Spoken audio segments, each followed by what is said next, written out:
Dr. Caleb Valdez, one of your co-hosts. This is Dr. Bridger Cutler. We are coming at you live from Lehi, Utah, with health-related topics from patients and listeners like you. We want to discuss a lot of the evidence-based research out there about your family's health, put that information and facts in your hands to make the best decisions you can. So with me is Dr. Bridger Cutler today. Have anything you want to mention to the nice people at home? No, not really. I mean, a lot of the stuff that we're going to go over today is going to be a lot of, there will be some conjecture in here. We do have all the research. If we mention something like that, if you have a question, feel free to reach out to us. We'd love to answer those questions. We'd love to send that research to you, or kind of explain where our points are coming from. But we don't want to be too research heavy in this, as we don't want you to fall asleep. We want to keep you involved. We want to try and bring this down to a level that everybody can understand.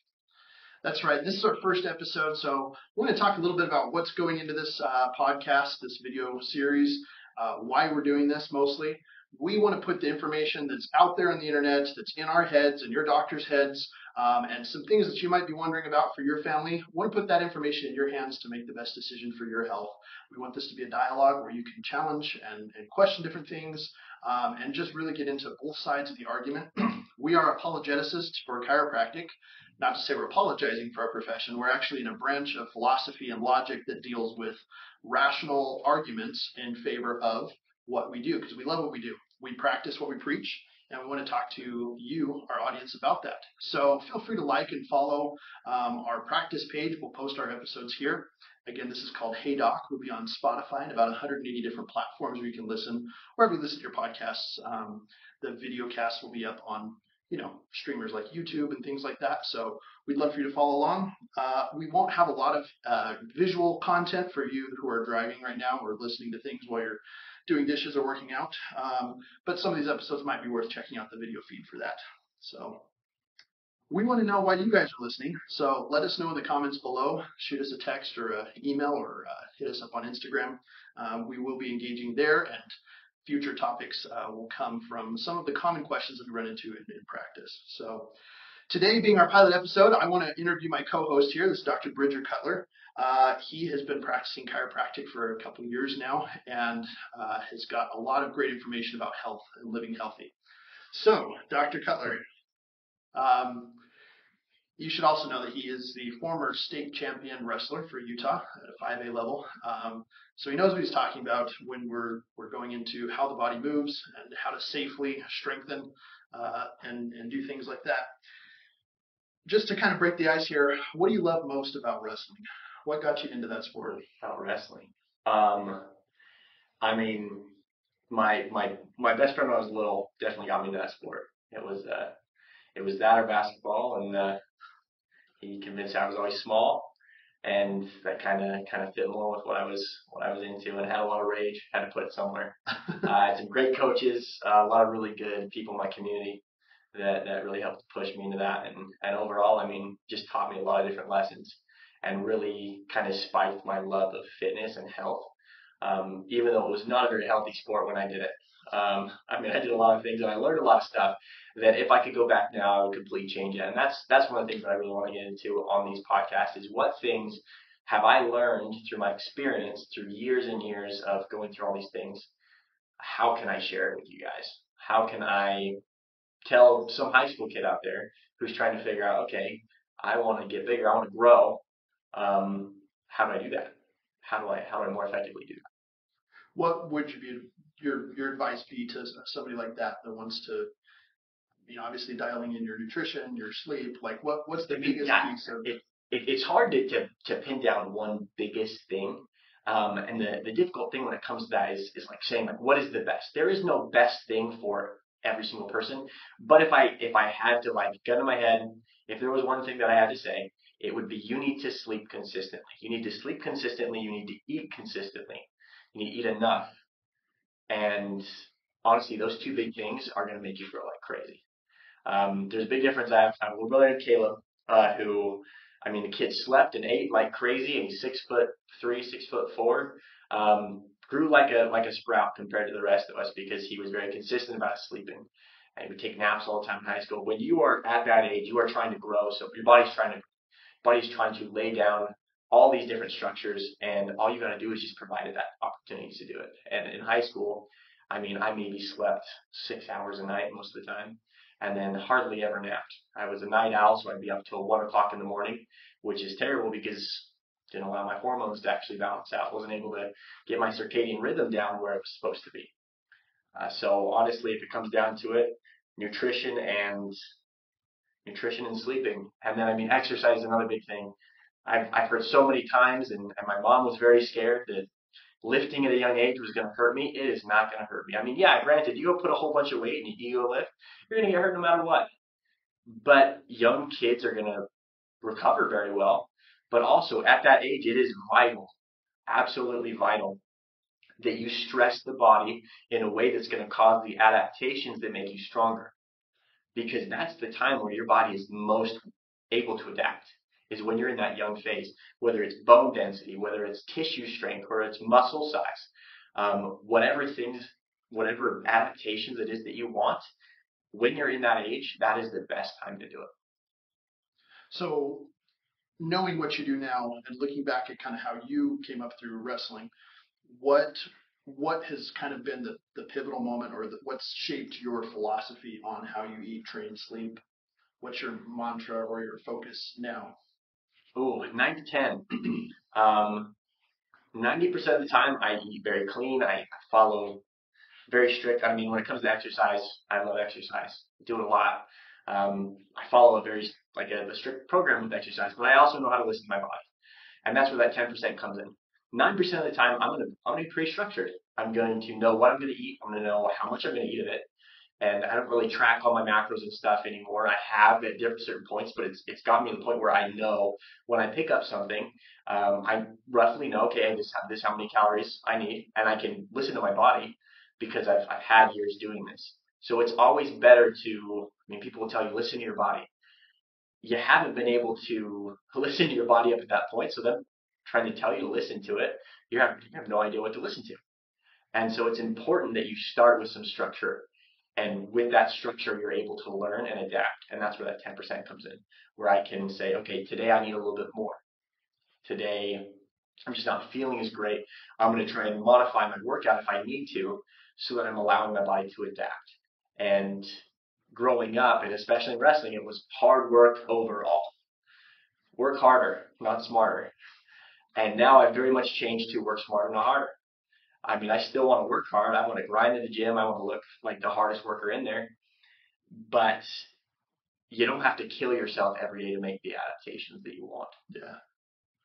So, and you brought up a couple points there, and I just kind of want to circle back on as far as like there's this movement now for intuitive eating of just listening to your body and eating what you feel like you need to.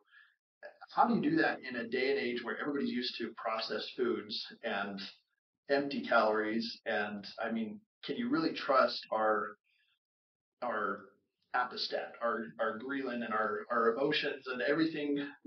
What would you say to somebody who? Such a good question right there, because intuitive eating, I mean, I hear that out there all the time. It's such a catchphrase, intuitively eat. Or intermittent fast. But you have to realize that intuition is gained through experience. Like, you don't just wake up one day and think, oh, I know how to do this thing. Like, you think about like intuition in business. When you have a business intuition, usually it's because you have experience, you've experienced things, and you recognize and you understand what different things are going to, I don't know, have certain outcomes. And so you can have that intuition of, okay, if I make this decision or I like this business, this is going to be successful. When it comes to eating, if you've eaten crap food your entire life, what do you think your body's going to want? Intuitively, your body's going to be like, I want cookies. And like, oh, well, intuitively, my body knows that it needs this. No, it doesn't, because you've been giving it crap your entire life. I'm sorry, that's just how it is. All right? You can intuitively eat when you've given your body experience of what this is what it feels like to feel good. How many of us have cut our diet down to 5 or 6 ingredients that we eat, and then we modify it depending on the season, something like that? How many of us have restricted our diet to where we're eating things that are easy for our body to process, to extract the nutrients from, and then our body can intuitively say, okay, I'm getting all the nutrients I need. This is what it feels like to be baseline. So many of us have never been baseline. Yeah. We don't understand what it means to be at that baseline level of health or to feel good. And so we have to establish that. And that's why we have meal plans and diet plans, stuff like that. Those are not supposed to be something that you have to utilize for your entire life. You should be on a diet your entire life. However, I hate the term diet. A diet just refers to what you eat.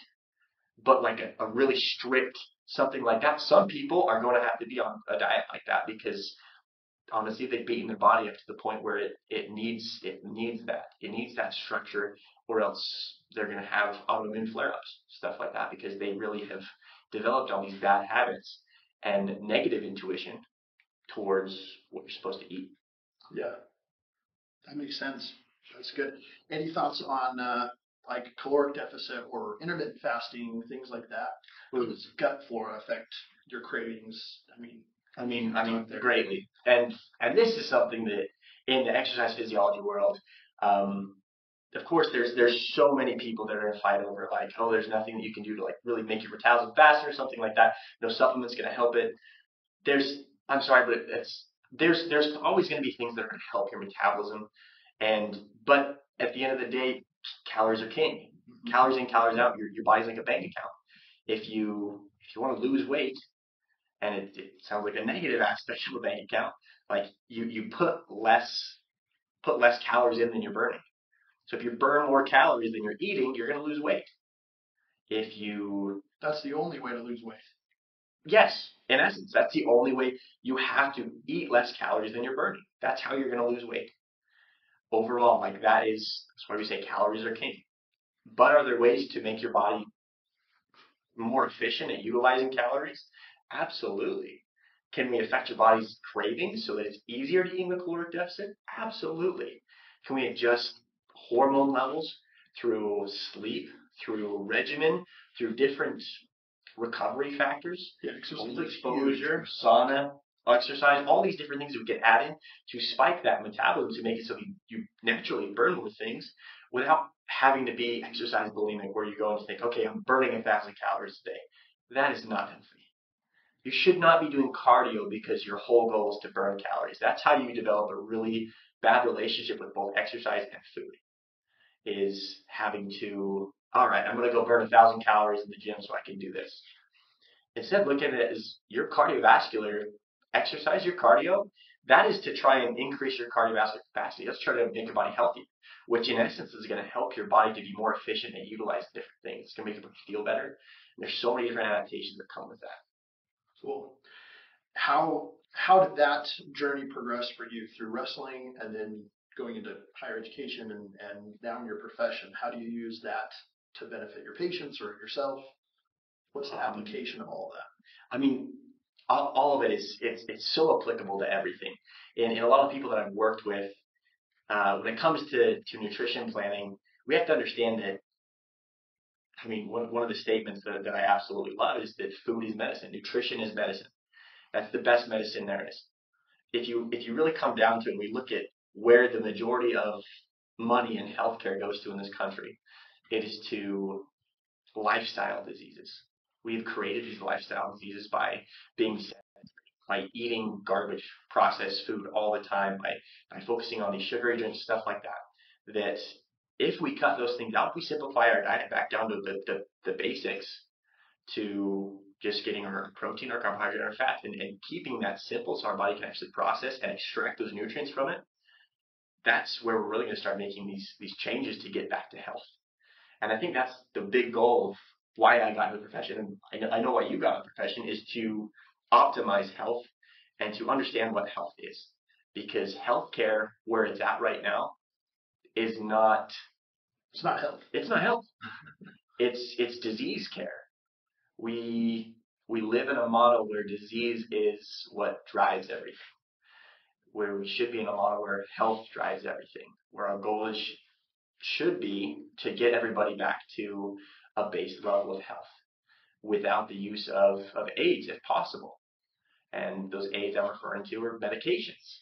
So there are phenomenal supplements out there, natural supplements, stuff like that can help. And I'm a proponent of things like that to a point. I think anytime someone says that there's a magic pill for something, you should probably run away.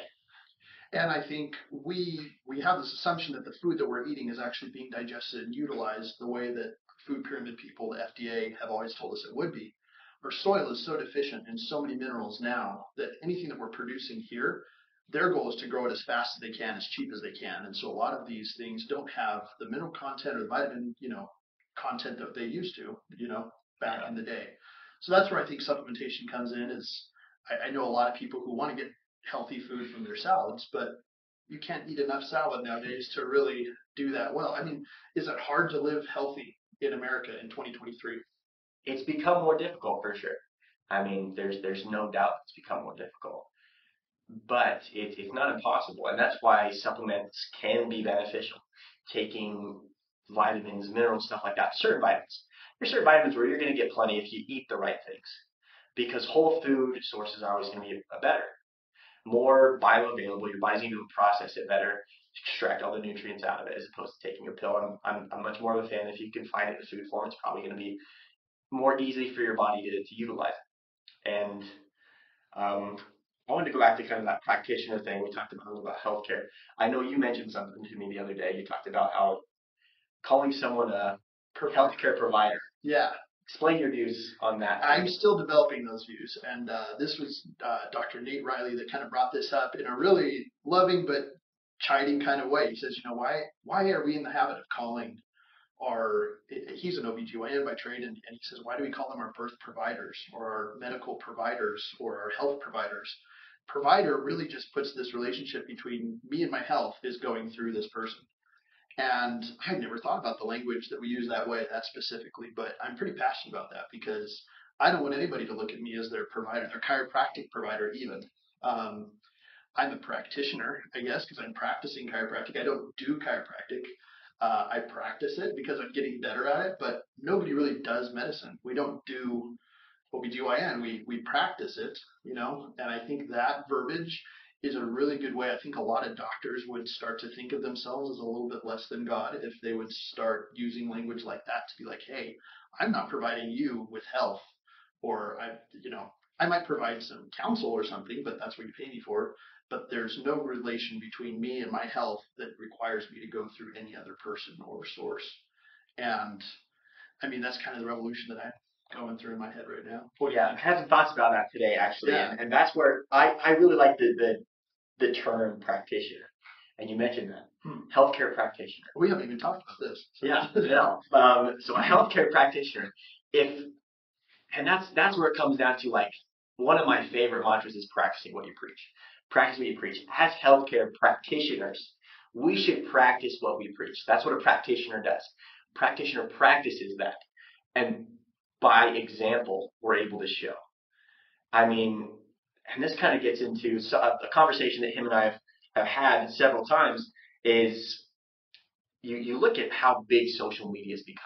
We have so many people on social media that people want to listen to. Fitness models, influencers, stuff like that. People who don't have the education that maybe a doctor does, but yet seem to know more, or at least demonstrate more, because they practice it. Yeah. They practice health.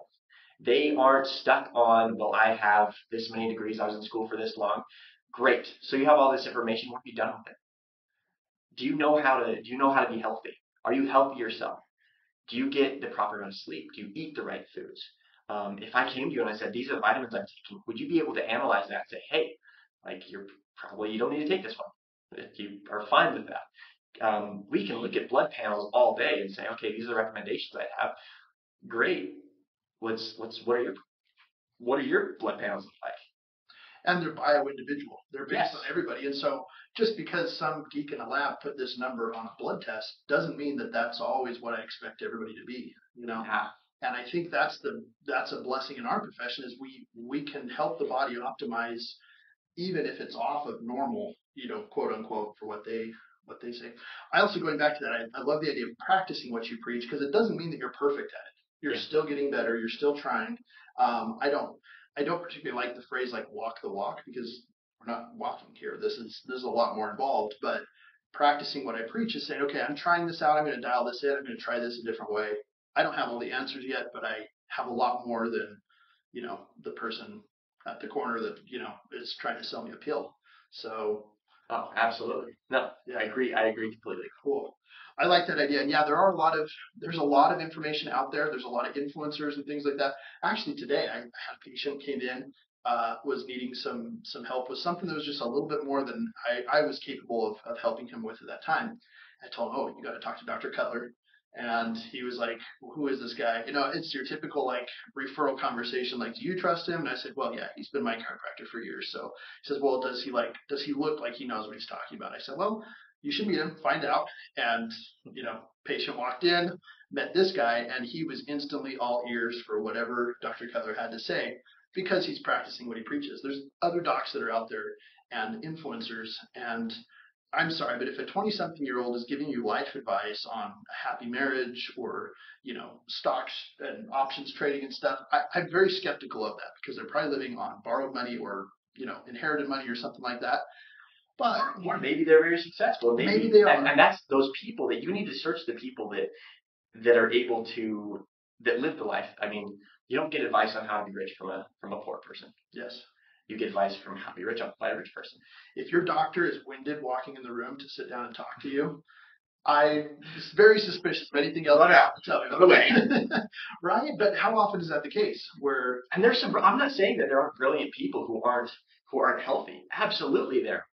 It's just it's a lot easier to listen to and to be involved and excited to take the advice of someone who looks, and not just looks, but can have that knowledge to back it up and that experience to back it up. Yeah, that's very true. So how would you define health, wellness? You've been throwing a lot of these terms around, like what we all assume that we all know what we're talking about, but really it's a bigger conversation, and everybody defines it a little bit differently. But how healthy is like how high is up? At what point am I healthy enough that I've achieved health? And that might be different in my mind because I'm not going to lift what you do, but I'm happy if I'm making progress that way. Yeah, I mean, health is it is very different. And I think it comes down to your goals. What are your goals? And what is healthy to you? I mean, it has to come down to that individuality.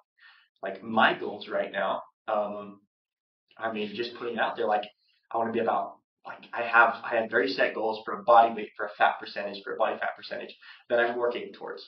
I've been working on stuff like that my entire life. I've always worked through goals of like, this is what I'm going for. And sometimes I've confounded those because I try to reach way too many goals at the same time. And so I make almost no headway, or it just becomes very slow. So for you, your goal may just be, okay, when I'm 40 or when I'm 40 years old, I want to be able to run this distance and be fine. Or I want to be at this percent body fat. I want to be at a healthy percent body fat. And if we can put measurable values on there that, I mean, we have out there. Ideally, in my opinion, for a man, somewhere with 12 to 15% body fat, and having a pretty solid amount of lean body mass. Lean muscle is key to health. I mean, there are direct correlations in the research between how long you live, how functional your life is, and how much lean body mass you have. So yeah, you can be super skinny and still have a really not great mortality outlook because your body isn't able to utilize those benefits that come from lean muscle mass. So I mean, making sure that you have a balance in those different things is super important. But find out what your goals are. Are your goals that you want to be able to run a certain distance for a long time? Do you want to be able to lift your kids above your head and your grandkids above your head? And let's find out how we can get you that level of health, because there's levels to it. There's cardiovascular health. There's, I mean, strength health. There's these different levels. There's mental health. There's physiological health. There's psychological health. I mean, we have to recognize there's so many different aspects of this, and we'll try to touch as many of these we can.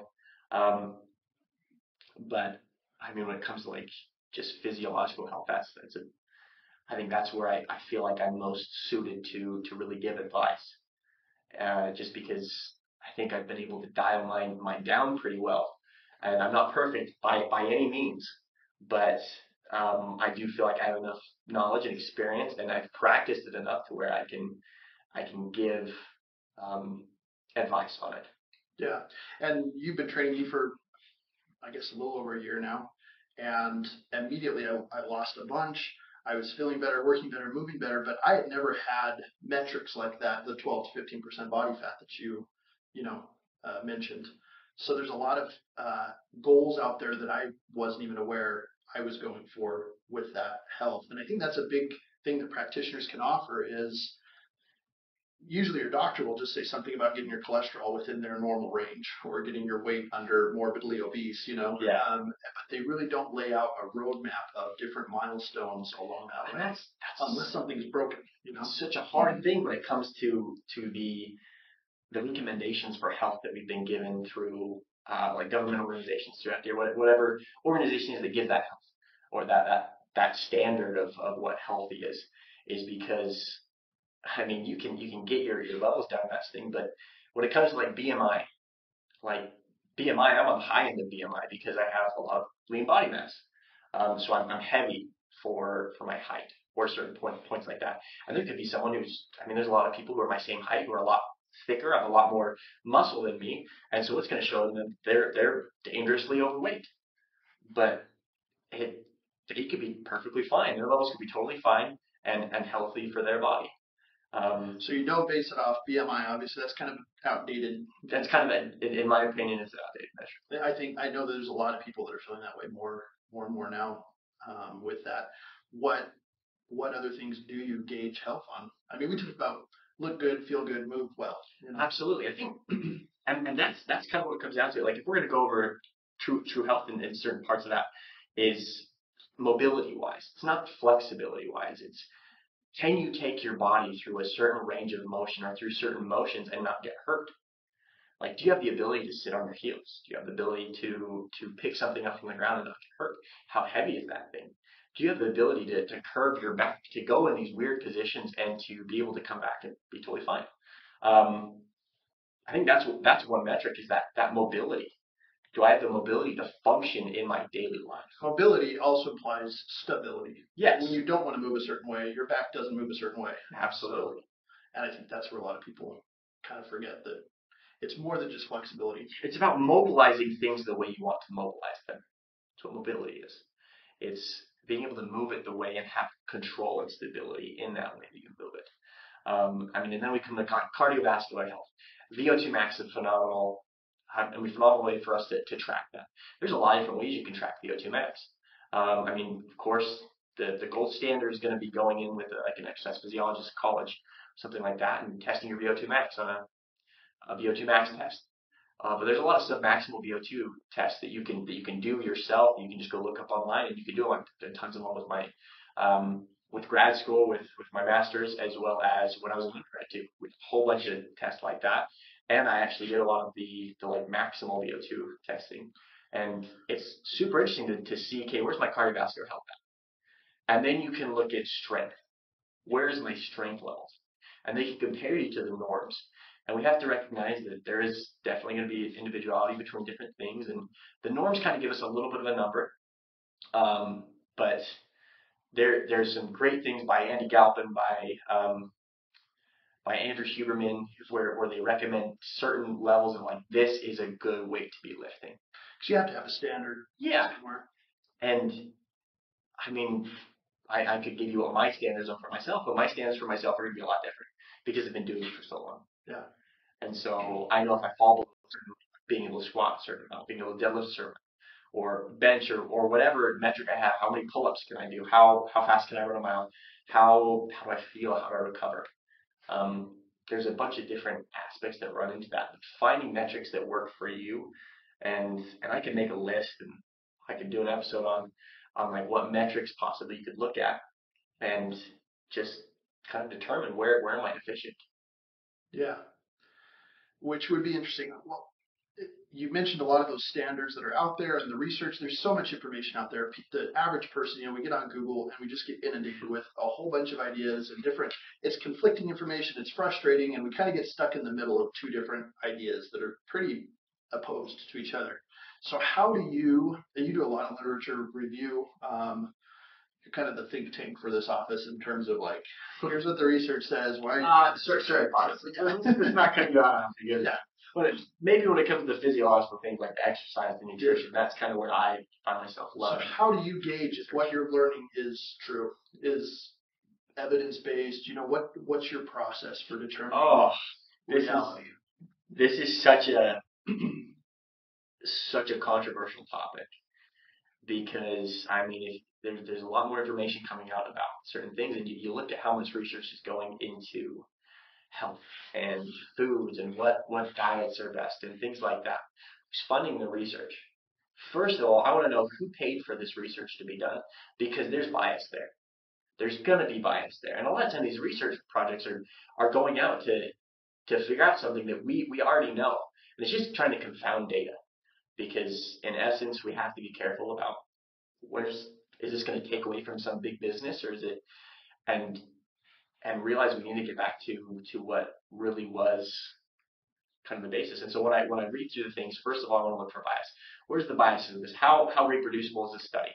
Is it high level evidence? Is it low level evidence? And that's the hard thing, is you have so many people who go out and they read the abstract of a research paper and they're like, oh, well, this is what they concluded. Yeah, is it what they concluded? Who was paying for that? And is that actually what the data showed? How reliable was this data? How significant was it?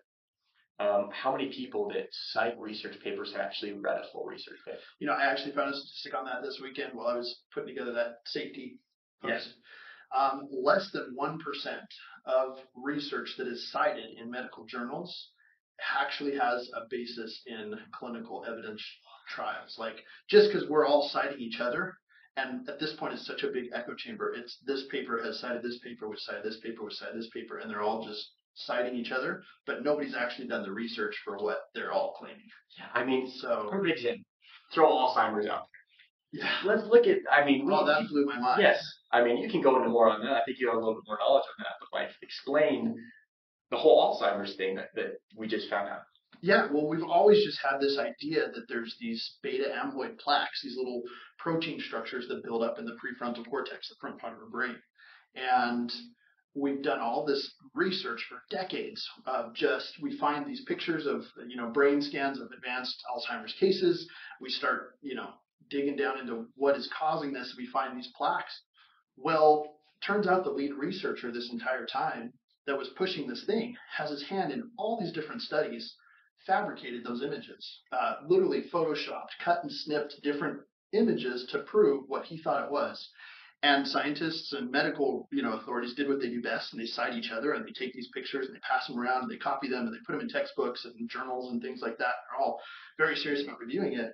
Well, now, 20, 30 years of Alzheimer's research, how many millions of dollars and millions of lives have gone down the drain because we've been basing it off of completely bogus science. And so we're kind of back at square one with a lot of that. There's another camp in the Alzheimer's research group that's very passionate about, it's kind of an inflammatory, it's an autoimmune response. It's a type 3 diabetes. Type 3 diabetes, yeah. And so you get that inflammation going on, and it's very apparent that there were two different camps. This guy kind of hijacked that one, and we've been down the beta amyloid plaque road for so long. We now have to course correct. So how do you avoid that from happening with the physiology research that it's so difficult to avoid something like that, because here's the other thing is you have different people who have, this is their theory on things. And I'm not going to reference any researchers or any people out there. I could, but there are some people who are so set on what their theory of things is that they are going to interpret and read research only according to their theory. Yes. And that's the hard thing, is you can interpret results however you want to interpret them. And when you're in a sounding box, you're going to find the research that you're looking for that supports your theory. Yeah. And you're going to completely neglect anything that goes against your theory. It's like saturated fat. I mean, that's one thing we won't talk too much about today.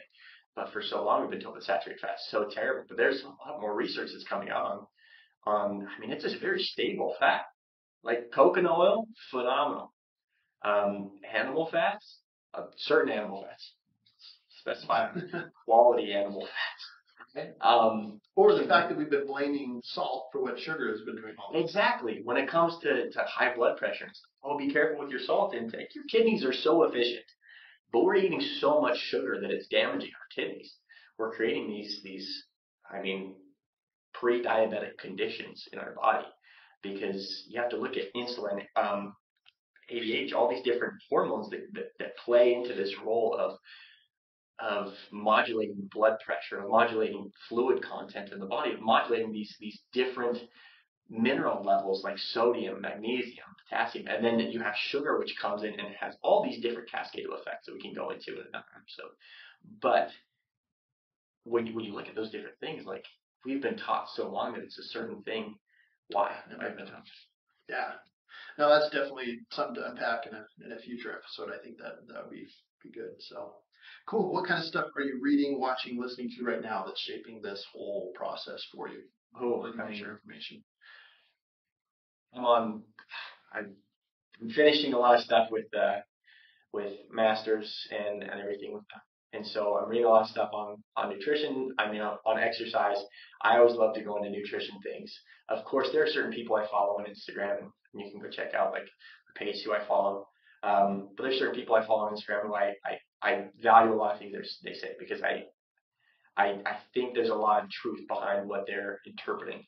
But then again, it's an opinion thing. And there's, of course, going to be people who have a differing opinion, but it's the proof's in the pudding. What does this person that I'm listening to look like? What does their lifestyle look like? Are they balanced? Are they healthy by their metrics, by their goals? Have they achieved their goals health-wise? Are they healthy to themselves? Absolutely. And I'm sorry, but if you're like, healthy for me is being able to sit on the couch and do this, that's not healthy. No, you can't have that goal. Sorry, just being able to get up and walk, like that's not a, I'm sorry, but for some people that may be a reasonable goal. But for the majority of people, absolutely not. Unless you're on the Glasgow coma scale. Yes. Sitting up. Like, come on, you can do better. You can do better. Cool. What do you think is the biggest obstacle to health nowadays? Where are we getting off as a country? We were just talking about how many trillions of dollars we're spending, and millions of people are still dying from things that we know full well how to treat. Why is that happening? What's the biggest obstacle for that? I mean, this whole collection of different things, and that's honestly, I think a lot of it comes out of nutrition. I think the biggest problem in this country is we do not focus on nutrition. And we don't teach it. We don't teach it the correct way. You go to a nutrition class in junior high and high school, whatever it is, they're going to teach you how to eat well. You got the food pyramid up. Maybe the food pyramid, or the my plate. That's what they call it. Oh, that's the new. Yeah, my plate or whatever. And they prioritize carbohydrates and then these different things. It's like, okay, that is not, and that can't be the same for everybody. Yeah. That brings us up a whole new conversation of different things is bio individuality.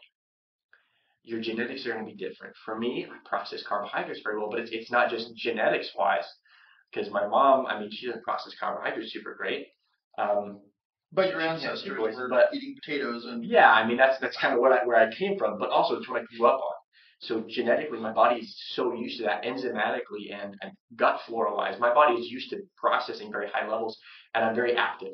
My hormone levels are at a pretty solid state because I exercise a lot. I have a balance in my exercise. I still do cardiovascular exercise. I do a lot of strength training. I do these high intensity things. I have these different things in, and so for me, I mean, eating 450 calories of 450 grams of carbohydrates in a day is something that is going to help me reach my goals of building more lean muscle, being able to perform the way I want to in the gym. And are there other ways for me to perform those? Absolutely. But it just seems to be the way that my body functions the best that I'm able to maintain, and that's what you need to find. What can I maintain with that? Whereas with you, I know you function better with higher fats. Mm-hmm. Your body processes fats very well. And so that can be something where you have to find that, okay, how does my body function best? And there's great genetic testing out there. We do genetic testing in our clinic, where you can kind of see what genetic markers and how is their body kind of set up. How has their genetics led them to function best or to draw the most nutrient, availability out of different foods. Yeah, and that's a sum total of how all of our ancestors before us, what was their diet like and their environment like. Their bodies adapted really well. We talked about that genetic memory, the ancestral DNA, all that stuff. Very interesting stuff. But the end result is, okay, given all of the things I've inherited, and that's 25% of our entire, epigenetic. That right there. Him saying 25%. Like people, when they say, oh, it's just my genetics. I'm big boned. I just genetically, I can't do this.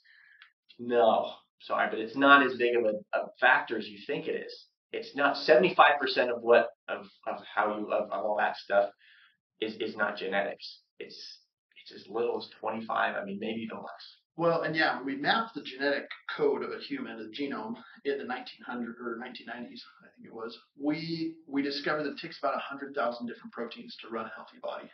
And we thought that we had codes for every single one of those proteins. But turns out our DNA codes for about 25,000 of those, which means that 75,000 or 75% of that is stuff that happens, that it's turned on or off, these little switches called epigenetics. They happen outside the cell as we interface with our environment. And it's the food we eat, it's how much we're exercising. Yeah. How were your parents raising you? So yeah, I mean, is your entire family very overweight? How were you raised? What did you eat? Were you guys all in a caloric surplus? And yeah, absolutely. It comes down to, did your parents, and I don't want to put too much on the parents because a lot of times they were taught a certain way and they were taught the wrong way. Well, it's environmental. If your tap water has arsenic in it, you're going to have lower metabolism rates. Yeah. So what are things that you can control now that you're waking up, you're listening to this podcast, you're maybe getting a genetic test or starting to think about your diet in a new way? What are things that you can control? There's 75% of that you can fix tomorrow, that your body will catch up to later. That 25% that you've inherited, really important to dial that in and figure out what's in that could set you up for success. But a lot of it is really quite achievable. Absolutely. And I want to get your opinion on this question too, but I think, starting point is do something about it. You can plan everything out and never do anything with that, but do something about it. Get a genetic test or figure out, okay, start trying to track something about your body. Set goals, set health goals, and recognize, like, okay, what are the steps I have to do to get these health goals? Say you want to lose however much weight, or you want to build this much, or you want to get to this percent body fat. Honestly, I prefer that to losing weight, because a lot of times people lose weight terribly, especially women. It drives me crazy. Women, if you're eating less than 1,000 calories and you are 45 or less, like, what are you doing? Sorry, but if you're active and you're eating 1,000 calories, it's not enough.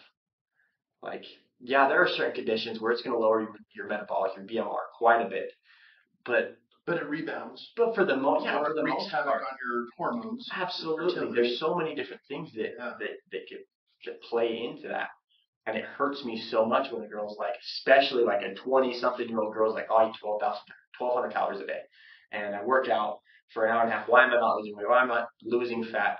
It just kills me. So I'm like, girl, you have starved your body. Your body is in absolute starvation mode where it's going to hold on to everything it has, and it's going to store it there. And you're not going to be able to build any muscle. It's going to start eating into your muscles because it's like, I'm just trying to do everything I can to survive right now. And you notice this with people, and men too. Like, your testosterone levels are going to lower because you're not giving your body the food it needs, or the stimulation, or you're lowering you're increasing cortisol, causing this hormone cascade that is built to keep fat, to store instead of burn. Yeah. And so in essence, you're starving your metabolism and bringing your metabolism down because our bodies are so efficient. Our bodies are built to function in different levels. And so if I'm in the wilderness, my body wants to lower my metabolism. How's it going to lower my metabolism? It's going to burn my lean muscle, because the more lean muscle I have, the faster my metabolism is. So it's going to start trying to deload some of this lean body mass that I have. It's expensive, caloric. Exactly. It's very expensive. It wants to decrease the expenses. It wants to become a lean machine. And if you're eating way less, your body's going to create a lean machine. And it's not going to be the look of the lean machine that you want.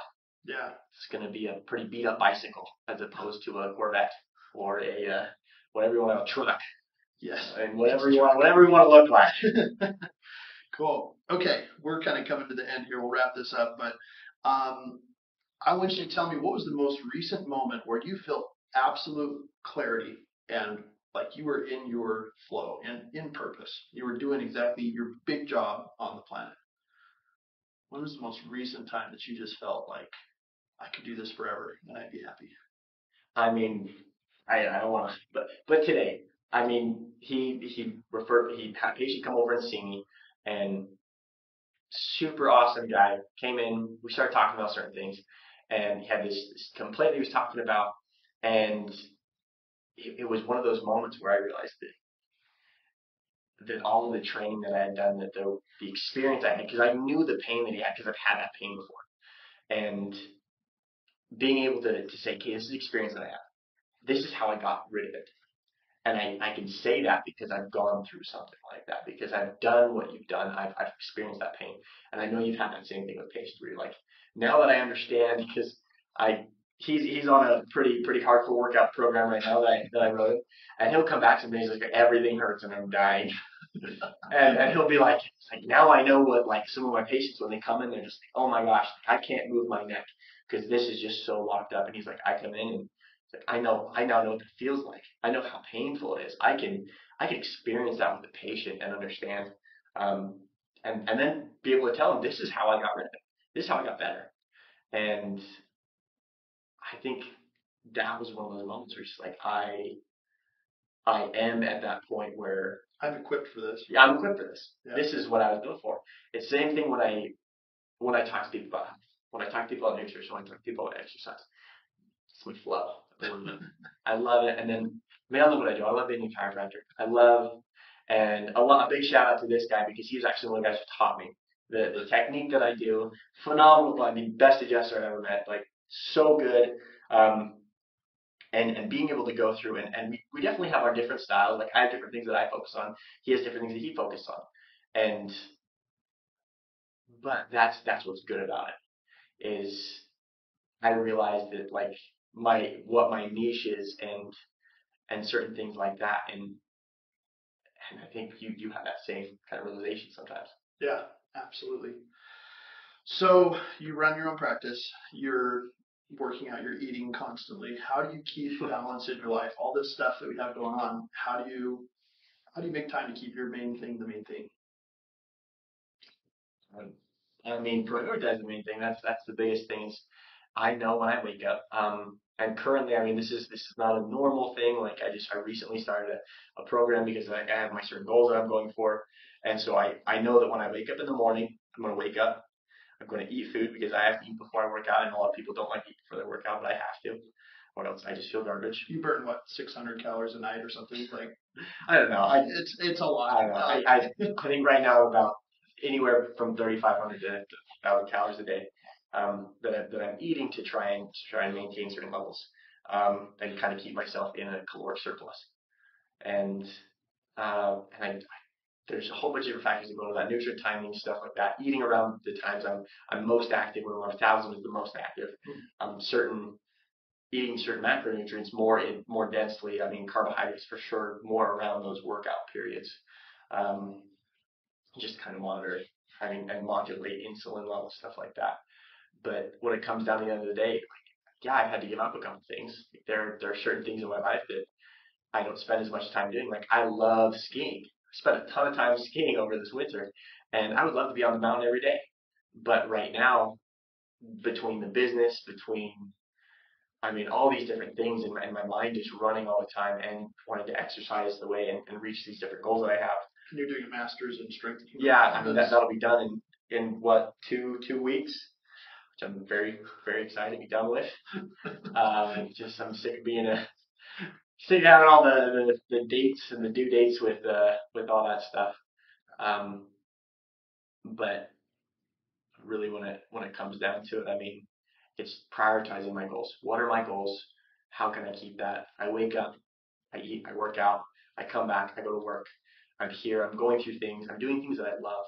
And that's the thing, is I found something that I love. I love what I do. I love adjusting. I love working with these different things. I love brainstorming. This right here, being able to talk to my best friend and go through stuff like that.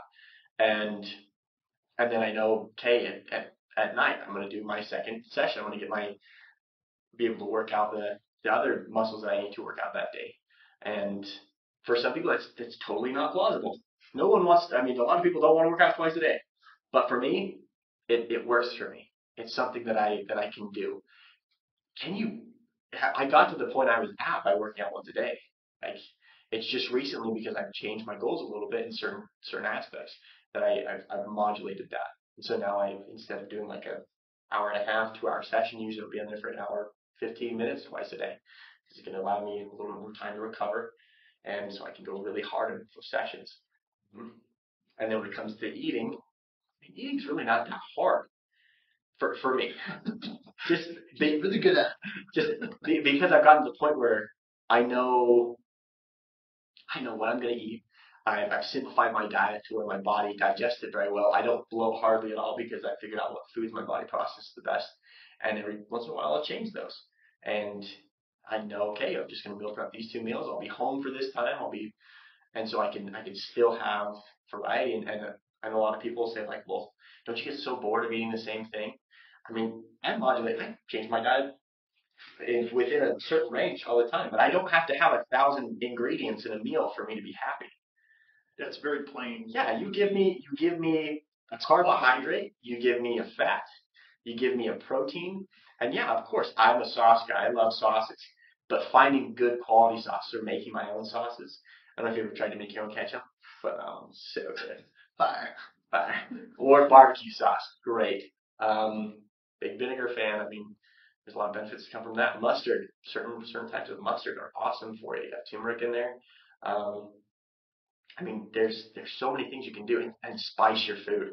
Salt it, pepper. I mean, use pepper-ish. There's certain things I'm researching about pepper that I'm not like super sold on a lot of things, but like spice your food. Throw some rosemary and thyme in there. Try different flavors, but you don't have to have all these 1,000 different things in there, cheesy, creamy, whatever, all these different things. Let's figure out a different way, like that we can get to our goals by doing things like that. And also, I mean, find ways that you can keep it fresh. Yeah, and quality ingredients, clean sources, all that. And don't look at it I hate the elimination diet phrase, just because if you were to give up those creams and you can never eat this again, really? Yeah. Your diet is what you eat. It said you should change it. I never want to eat this again. Yeah. And I here to tell you that a lot of those cravings for just stuff that wasn't serving me, they drop off after a while, and your body feels so much better. I ate a big cookie from a local company. On Saturday? Oh my gosh, that destroyed me. I felt so terrible because like I really don't eat it that often. I don't crave it, but I was just like, oh, it's there. I'm like, I'll taste it. And yeah, like when I was eating it, like it was like, oh, it's okay. And then afterwards, it's like, oh my gosh, my pancreas exploded. Yeah, my pancreas is killing me. Like my body's attacking me. What's going on? I felt bloated. I looked bloated. And it comes down to like, and that's where like a lot of people who do like the refeed days. A lot of times it trains your body to realize, wow, I feel like absolute garbage right now when I eat this trash. Yeah. And then you're like, I want to eat the normal way. I want to eat the 90% way all the time because I feel so much better. I look so much better. Man, Dr. Cutler, thank you so much for explaining some of that stuff. Thank you, Dr. Valdez. Got a lot of fodder for future discussions, I'm sure, out there. If any of this resonated with you guys, piqued some of your interest, send us an Instagram, starting with Hey Doc, and then hit us up with your questions. We'd love to hear what you guys are thinking. Yeah, Form Chiropractic. Go to Form Fitness and Chiro on Instagram. That's the handle. Go find that. Fitness Chiro. So just have the link here below. So perfect. Yeah. But yeah, hit us up there. We'd love to hear from you. We have our schedule of episodes kind of planned out, but if we start some discussions and we want to share some of these thoughts, we'd love to have your guys' input. And if you want to come in, you want to meet with us, get some treatment, something like that. If you want to get started on it, I mean, feel free to reach out and set up an appointment. I mean, you can find our website below, and we'd love to meet you. We'd love to see you and kind of go through that. We'll also be doing setting up some like health talks and stuff in person. Where we can demonstrate certain things. We'll film some videos, different things like meal prepping, how to meal prep, simple, easy. Also, it's not that expensive to eat healthy. And anybody who ever tells me, oh, it's so expensive to eat this way, I want you to calculate how much you spend on treats and snacks and going out to eat and all these different things. I want you to calculate that all, put that together, and I want you to compare that to eating a very clean diet. And look at your medical expenses, your prescription drugs, because those will go down. The supplements you have to eat, the antacids that you're just pounding down because you have such bad heartburn. I mean, let's take all these different factors and realize that longevity is the goal, because you can live for a long time, but can you function for a long time? Yeah. That's absolutely true. Because I would much rather. I mean, you can be 75 years old and function and pass away and be happy and like, oh my gosh, like I was able until he's 75 years old. Guy was doing pull-ups or whatever he was doing. He was still playing with his grandkids, or he lived till 90, and those last 15 years of his life were absolute. Just he hated it. Yeah. Because he couldn't do anything. And I mean, well, take. And that was a good way to end it, man. Dr. Cutler has 7 years as a personal fitness instructor. He's very almost 8. That's right. Almost 8. That's right. So if you come in and talk to him, just know it comes from a great place of a lot of experience and a lot of compassion. I'm one of the people that's been through that program, and he'll give you the facts and motivate you to do that. But there's no judgment or shaming that comes with that, because we're all on this journey together. We're all in different places, and we're making progress in our different ways. And this is, like we talked, physiologically, that's one aspect of your health. Your nervous system health is important. Your psychological health, your family life, all of that stuff, it all works together. And when one improves, the rest of them are going to improve. And you just need to choose which one you're going to focus on this week. Go after those big goals. But if there's something that we can help you with there, we'd love to do that. So be well, everyone. We will talk to you next week.